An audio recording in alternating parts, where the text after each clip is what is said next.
We are live in the field here at the reservepool.com. I'm RJ Retro alongside Necromanticer, and we have one heck of a game for you today. Shadowmeld is on the left side. He is using a team we call Wishing for More Wishes. On the right side, it is Dylan using his Colossus team, and that would be Colossus with a K.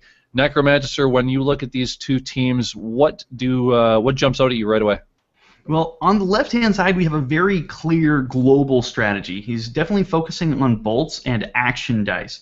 Probably going to be picking up polymorphs somewhere along the way, but the real strategy is going to be abusing Pyro and Blue Eyes to keep sidekicks out of his bag and start drawing into extra energy to get really big purchases pretty quickly.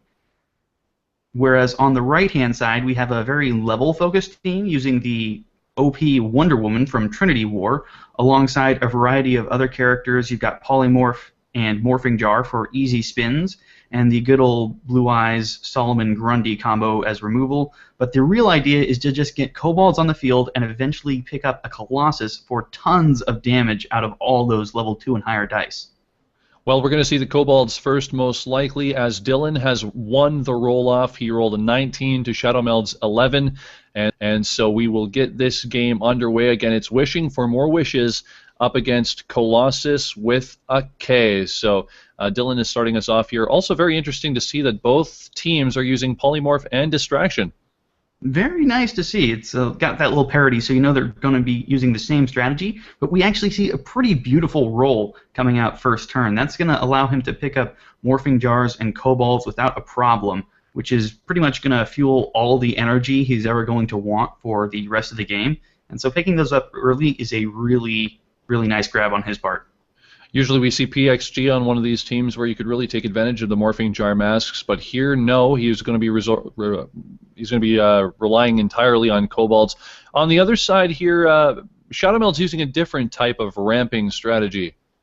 Yeah, he's probably going to be trying to use the Pyro Global, but that's not going to come into effect until at least he's picked up one or two different Bolt characters. So until that happens, his only realistic source of ramp, if you want to call it that, is going to be the Red Dragon Global. The shield agents can allow others of themselves to be rerolled, but he needs to get them on the field for that to come into effect. So he really doesn't have a whole lot of options coming out of the gate here. No surprise, Dylan's going to come out with more characters here. He's got 2 Morphing Jars, 2 Kobolds in his used pile as he gets ready to roll his 4 Sidekick dice before filling his bag again. And Shadowmeld is going out with the Wasp, purchasing the rare. When Wasp is active, your opponent uses a global ability. She deals them 1 damage. So he's really trying to put a kibosh on any globals that Dylan would be using. Yeah, that's going to be really important going forward since both teams are going to be pretty global reliant, and having that Wasp on the field is going to make every single Polymorph and every single Blue Eyes hurt for quite a bit of damage over the course of the game. Now we're going to ask our players here as they purchase their characters to purchase from the top, so that way we can keep track of how many have been purchased. Here's Shadowmeld getting ready for his second roll of the game. He's still getting at least a single bolt and more sidekicks, so he has... Ooh! That was painful for him. He has no shield characters on his entire team, so the only way he could possibly use that is for action dice, unless he wants to purchase the 4-cost Pyro or Baron Zemo for his team, and it looks like Zemo is going to be the choice here. Yeah, not surprised to see the Zemo come out. Every time he uses an action die, it's only 1 generic energy for him to put that action die in the prep area instead of the used pile, and considering his strategy is based entirely around limited wishes. We're pulling... Oh, he's it looks like he's taking that back because he remembered he had a prepped sidekick. And he has 1 reroll on that sidekick, but it did come up as shield his first time, so it's pretty poor. He gets a fist, and that really doesn't help him either. So at least this way he gets a choice to have that extra energy for something, but it doesn't really seem like it's going to help much unless he wants to pick up Limited Wish. And he does. Goes for the knockout. Limited Wish it is. And this is what the entire team is based around, wishing for more wishes. Now we're going to allow that turn where he forgot that he had the sidekick there because you have to roll your die from the prep area. So it didn't really change anything that he did except for, well, he didn't have to buy the Baron Zemo. He had to purchase the limited wish. So now on the other side we have Dylan rolling 2 morphing jars, a kobold, and a sidekick. And I think he's looking for the mask energy. No, he's going to field the morphing jars. I'm a little bit surprised by that. It would be nice for him to pick up some of his heavier characters, but this is just filling his bag with a lot of characters that can sit on the field, and he's swinging in. That's going to be some early damage, but I'm not sure how well that's going to do for him in the long run. It's hard to say. Still very early on in this game. 4 damage going through to Shadowmeld, and now we have 3 morphing jars in the used pile for Dylan. But I think anytime you can get a lead of 20 to 16, you might want to take it. The Wish is coming out along with Wasp and 3 sidekick dice. We do get in that action phase, so now he's probably going to be picking up either a Red Dragon, Purple Worm, Blue Eyes. There's so many great high-cost characters on his team. He's got a 50-50 chance once he actually uses that action die. The rest is just going to be set up for that time. So the Wasp will stay on 2 bolts. He now has 5 energy, and he's going for the Red Dragon, and it comes up energy. So that's the first wish that just did not work out. That is kind of the trouble with relying on limited wish, is that it's never a guaranteed thing. He could pick up another one and just fill his bag with wishes. It would be rather thematic, but he also has the option to go for that Baron Zemo to allow himself to continue wishing should he get that opportunity. It all depends on where he goes from here. He could also start picking up shield agents for a sort of ramp effect of his own, but he really needs to start getting characters on the field, otherwise he's just going to be blitzed down by the heavy early game damage that Dylan is going to be bringing out with those 3 morphing jars. Well, he does decide to use the Red Dragon Global, it looks like, to purchase the Polymorph. It's an interesting choice. He also throws Wasp on board with that. What he can do with Polymorph is use it as removal to take characters out, but it's probably going to be better put to use in getting his wished-for characters immediately onto the field, since he does actually send them to the used pile when they're wished for, so it's not quite an immediate purchase. Let's talk about ramp here. We see 2 extra dice come onto the field because of the kobold that's in the field already. So Dylan looking pretty solid early on in this game, but it's still anybody's game at this point in time. That is the wonderful swarm effect working for you, and I strongly suspect we're going to be seeing Human Torch out of him, because he picked up all those weenie characters. He may as well get some extra damage out of them. If he does pick up Human Torch, that's going to be an extra damage every single time he fields one of them, and he can keep knocking them out. But no, he's actually going straight for the Colossus. That's going to bring heavy damage if he can get it on the field. Well, this Colossus is the win condition for Dylan.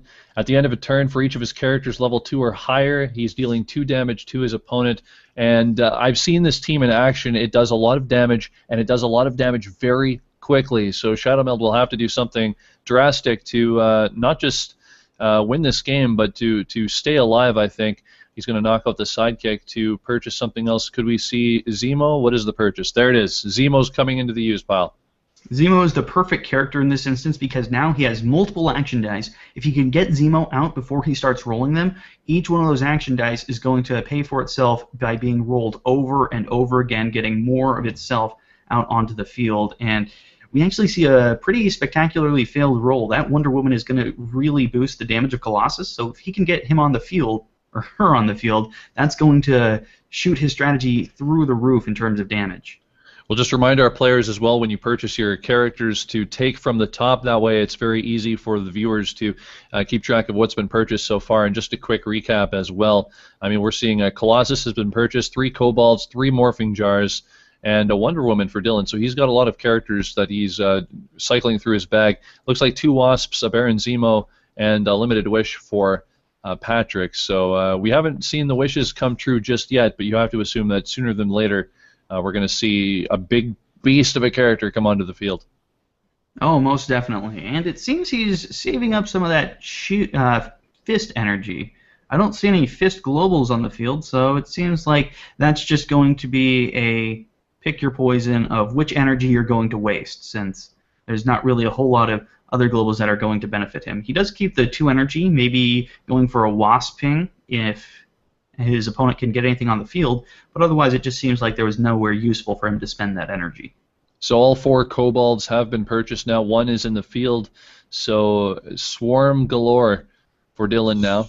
Swarm is such a powerful strategy, and paired with kobolds, that's going to allow him to get so many different purchases out and on the field. More characters being fielded means Colossus deals more damage, means Human Torch deals more damage, means you get removal. It is just such a staggeringly difficult combo to deal with once it gets onto the field.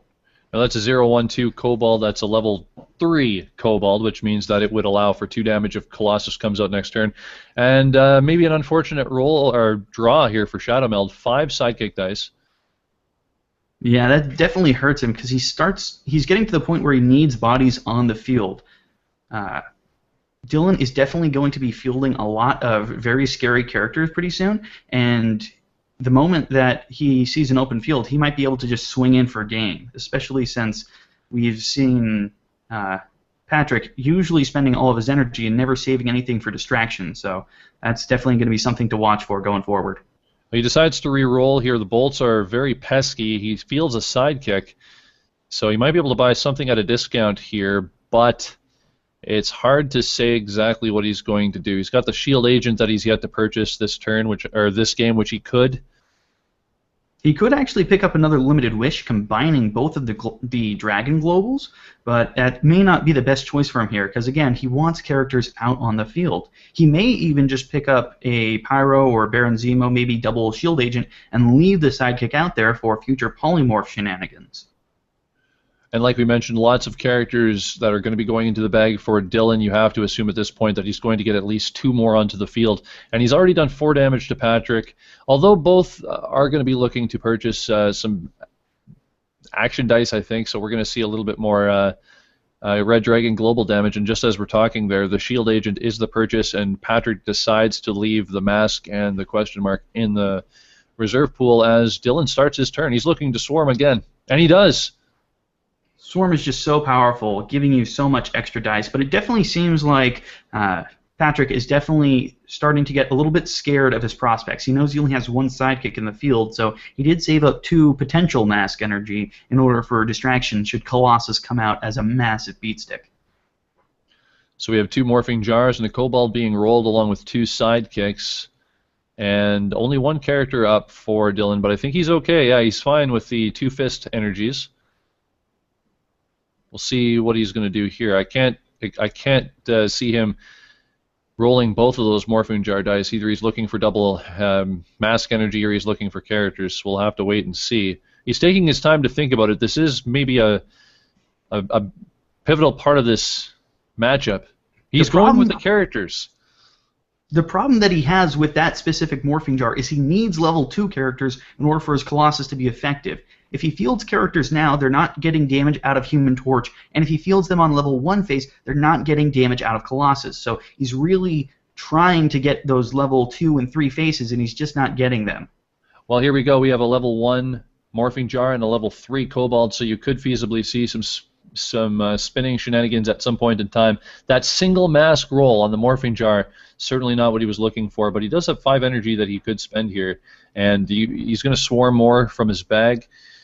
What is he going to purchase here? Is he going to pull out the Solomon Grundy, perhaps? I think Solomon Grundy is the way to go. He knows his opponent, and he has a few characters that need to stay on the field to be effective, such as that Baron Zemo, and he has to have a shield agent out in order to get their abilities to proc. So it looks like it is Solomon Grundy, just getting that guaranteed removal to take characters off the field. So there it is, Solomon Grundy into the used pile, and now Shadowmeld will get ready for his turn. Oh no, Dylan passes. He actually used the Wasp Global to knock out that 1 defense morphing jar. I suspected that he might try something tricky with that, but you see a little bit of linked dice there as he tries to move his energy back to used. And now Shadowmeld will begin his turn, and here comes Baron Zemo. The first, well, maybe not with the double. Okay, he does get the roll on the re-roll, but now Baron Zemo will allow him to start wishing for more wishes, and I think that's one of those characters that Dylan will start to target with Solomon Grundy. Oh, definitely. The less your opponent has access to Baron Zemo, the less effective he's going to be, especially because Baron Zemo actually has a very damaging fielding cost, a total fielding cost of 5. It's just very hard for him to keep refielding, especially if he gets knocked out. Oh my goodness, this is huge. We could see 6 damage just from the end of this turn alone to Shadowmeld. He only has 16. We are definitely looking at a pretty pivotal point, considering that that is 6 guaranteed damage, and all he has to do is end his turn. There's nothing that Patrick has on his entire field that can stop what's going on here. I would be cautious about having that Colossus on the field. However, sorry, no, that would only be a maximum of 4 damage because Colossus is on his level 1 face. But we're definitely seeing Polymorph coming out in this next turn or two, so Colossus isn't going to stick to the board very long, even when he gets out there. Well, now there is a mask that he could use. He decides to roll for the double shields there with Wonder Woman, and now he can spin something down to spin up Colossus for the 6 damage. That is a strong level 1, and in fact that's why I assumed it was level 2 as well, because it was a 6/5. But that Colossus deals out a lot of damage and can take a lot of damage. Oh, it would seem I misread that. It is actually level 2. He only has a 4/4 on his level 1 face. I was thinking of a different character. In fact, the 6/5 probably should have tipped me off because there's almost no characters outside of the Egyptian gods from the Yu-Gi-Oh set that have such high stats on their level 1 face. So we're looking at 6 damage here after that confusion. Mm-hmm. And the one scary thing he does have to keep track of is if he does spin down his Kobold as energy to spin up another character, that puts his Kobold in range of the Wasp Global and means that he's probably not going to be ramping with that Swarm on the very next turn. So I think it's fair to assume at this point that the Kobold will not be spun down to spin something else up at this point in time, especially when we do know that there are 2 Kobolds coming up the next time he draws. So I think, do you think a priority for Shadowmeld will be to kill that Kobold this turn somehow? I don't suspect the Kobold is actually going to get too much because, again, we've got Polymorph coming in probably this turn, at least guaranteed next turn. Oh, no, it is definitely coming in this turn, so that Polymorph is going to be saved specifically for Colossus if he can get it to roll, and it's not looking promising. He's keeping the Wasp just to... Ooh! That is the perfect roll. That is exactly what he needs to combat that Colossus, get him off the field, and Polymorph is also good in that it keeps characters getting back onto the field on their level 1 faces. So every character he hits with Polymorph comes back out on a level 1 face.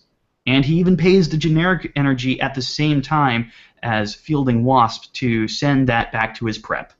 Beautiful turn. And so here we are, a situation with 2 Kobolds on the field instead of Colossus. But it's 19-10. There's been a dearth of damage coming out of Patrick's side, and that might hurt him in the long run, but he still needs to get through his whole bag worth of sidekicks. We have the Swarm ramp coming out of Dylan's side, but that's really putting him ahead in dice, whereas Patrick really doesn't have any way to get any extra dice coming out of his bag. So we have a purchase of Polymorph. Dylan drops to 18 health to 17 health because of the Wasp anytime he uses a global. He decided to use the Wasp to prep the Kobold, hopefully trying to get that out on a higher level face, because that level 1 face just does absolutely nothing for him. It pings off very easily, and we may actually just see it being fielded for Human Torch damage. With a single pair of characters being fielded alongside Torch, that's going to get rid of the Wasp, which also means that he no longer has to worry about any sorts of globals he might use, and those are the 2 characters he needs. He's willing to dedicate those Kobolds to actually being characters on the field. This is one of those situations where I think you're okay fielding the free Kobolds and still having a lot of energy left over here to do some sneaky stuff, potentially. I'm waiting to see a roll out of it because I strongly suspect he wants a level 2 or 3 morphing jar out of there, but I can't really say for certain. He might want to save the masks for distractions, but he's not actually under any threat of being attacked. But no. That's a bad roll to get the single mask. Though I guess this is one of those times where you wish you had Relentless, because if he did, I think that's the ball game. Would have been close. I'm looking. Oh yeah, no, that definitely would have been game, since that takes out the Wasp and does 2 damage. That's just so much pings have been happening here. There's so much direct damage coming out of Dylan's team, and I think that's where it really shines, is just being able to deal damage even if your opponent is not fighting you, even if you're not attacking or swinging in. So that's twice now that Shadowmeld has not been able to get his wish out. He needs to this time. There's no doubt about it. He needs to this time. No, we're seeing a Wasp global, and let's count damage. There is only 7 damage with the single blocker, so Burn Zemo is going to stand in the way, but if Patrick decides to, if Dylan decides to swing in, he does have the option to Wasp Global on his next turn, so this is pretty much game. Depends on if he wants to take it, and yes, he is taking the game. And that is it. Look at that. 8 damage needed to beat Shadowmeld. Dylan has done it with a team that does not have Imprisoned on it. Baron Zemo's going to block the Morphing Jar, so we're looking at 3 plus 4 is 7. 7. Again, he just needs to wait for his next turn. 2 damage coming out of the Wasp Global seals the deal. Wasp just acting as that last little bit. Well, there you go as well, or any sort of Red Dragon damage will do it. Yeah, there's so many different direct damage effects in this game state right now that they really don't need to worry at all, especially since he still has a blocker left over. There's no worry. He has distraction. He would have to swing in with 17 damage worth of non-high-level characters because he still gets a block and a distraction. There's simply no way that Shadowmeld is going to be able to deal that much damage. Well, he tries anyway. It looks like he's going to try some polymorphing stuff. He really needed the limited wish to come out there so we could at least get the Red Dragon to try to do some breath weapon magic or something. This game is pretty much over, unless there's something we're missing, but I don't think there is. Shadowmeld's wishing for more wishes was unable to get anything going, and that's the problem when you have... He brings out the level 1 Colossus. Oh, the BM coming out. And I'm expecting him to replace it with a level 1 Morphing Jar or something as well, because he's got the second polymorph to go with. Bring out a level 1 Kobold, immediately send it off the pitch. It'd be pretty sweet. But we could also see a Baron Zemo getting purchased. Oh, he decides to buy the limited wish. No, he's using the Pyro Global. He's rolling for bolts here. He's going to have to send them all to his bag, but he's got 4 more bolts, so he has the option to just draw so much more dice. And while it's not going to help him too much, if he can draw enough bolts and roll them, he might be able to make he might be able to make a Red Dragon or Blue Dragon purchase, polymorph that onto the field in exchange for the sidekick, and just do something fun for the last turn. Well, so far, so good. Keep in mind, he is having to get really lucky here, but stranger things have happened. Oh my goodness. It is completely luck reliant, but each one of those sidekicks that rolls a bolt is coming out of his bag and staying out of his bag, so that's definitely a positive for him. But here's where he loses it, because that action die can never roll a bolt face, so this is going to pretty much be it. He has to get both the sidekicks out there on bolt faces, and with 3 more chances, it's not going to happen. He's pretty much just trying his heart out. He's moved them completely out of his bag, removing the luck element. He's explicitly just trying this for fun. There's nothing much more to it. Yeah, it's unfortunate. Shadowmeld is not going to give up. If he decides to buy does the purchase the shield agent.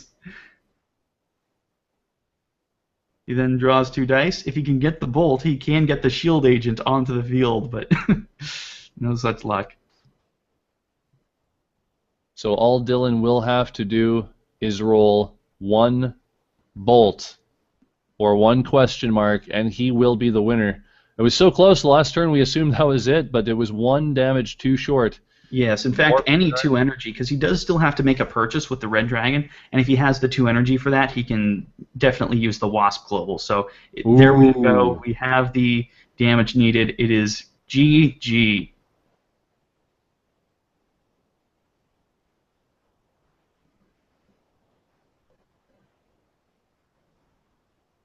RJ, you there? Yep, just looking at the situation here. Oh, he's got the rare wasp. That's what it was. Okay, I was confused. I was thinking, well, wait a minute. He's going to use the wasp global, but it has to be targeting a character. But that's the joy of playing Little Cup. When you have something like the rare wasp, 2 energy will allow you to deal 1 damage to the player. So that's it. 17-0. Dylan is victorious in this grudge matchup up against the nefarious geneticist Shadowmeld.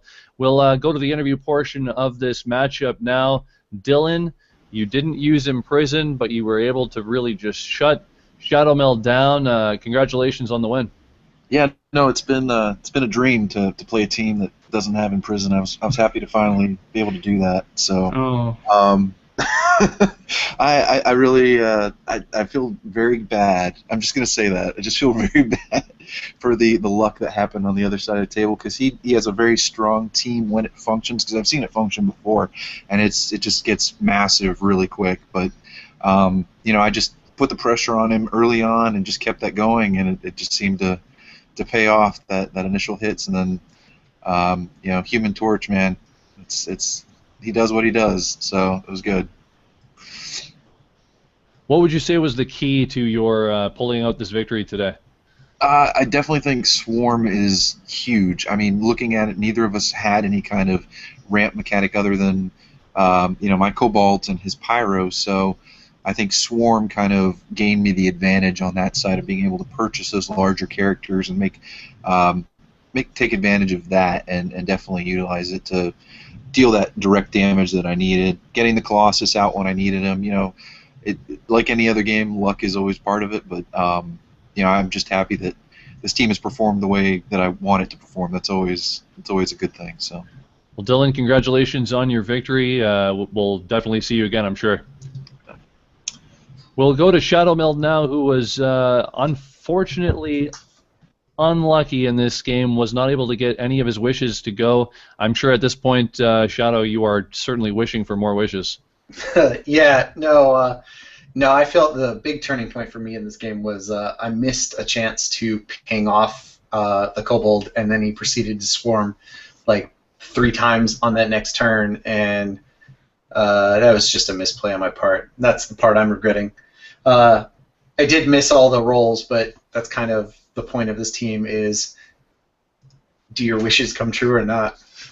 All right, so when you're looking ahead to an eventual rematch with Dylan, do you think this will be the team that you bring, or do you think that maybe there's a tweak that you can make to the team? Well, actually, I made a tweak to put Shield Agent on the team and took Loki Laufeyson off, and there was a point where I could have bought Loki, and looking back, I probably should put him back on because Loki actually counters Colossus. Because I can turn Colossus's ability off for 1 bolt and never take the damage from Colossus. So I am regretting not having him on the team, but yeah, maybe I don't know. Pyro wasn't helping me all that much, so I might drop Pyro off the team. We'll see how it goes. All right, Shadowmeld, congratulations on at least having an entertaining matchup, even though you couldn't get the rolls to go your way. Thanks. All right, so that's the match between Shadowmeld and Dylan. Dylan comes out victorious in this matchup. Necromancer, I thought it was a very good match. I know that Shadowmeld's already looking at a different team, or at least a tweak to this current team to try to take Dylan on in the future. Do you think that something like a Loki is going to be enough to shut down Colossus with a K? The difficulty that comes in when you introduce Loki is that you have to purchase him first. However, once you purchase him and get him on the field, nothing short of a polymorph is going to remove him due to his high defense. So it's definitely a long-term solution to Colossus, especially in such a bolt-focused team. He's going to have the energy he needs to get that single ping of damage on every end phase that Colossus goes through.